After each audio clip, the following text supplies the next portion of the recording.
সম্মানিত প্রধান অতিথি গাজীপুর পবিত্র মাহে রমজান উপলক্ষে গাজীপুরের শ্রীপুরে উপজেলা জামায়াত ইসলামীর আয়োজনে কর্মরত বিভিন্ন মিডিয়া সাংবাদিকদের সম্মানে ইফতার ও দোয়া মাহফিল অনুষ্ঠিত হয়েছে।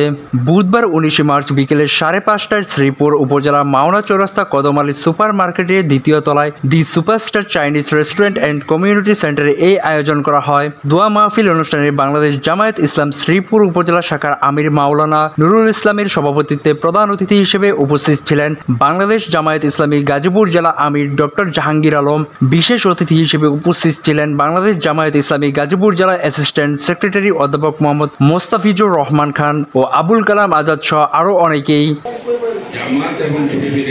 অনুষ্ঠানে বক্তারা রমজানের তাৎপর্য বিষয়ে আলোচনা করেন এবং আল্লাহ তাআলার দরবারে বিশ্ব উম্মাহর শান্তি কামনা করে বিশেষ মোনাজাত করেন। এ সময় দোয়া পরিচালনা করেন বাংলাদেশ জামায়াত ইসলামী শ্রীপুর শাখার নায়েবে আমির মাওলানা জাহাঙ্গীর আলম। স্বাধীনতা টিভি বাংলা নিউজ ডেস্ক।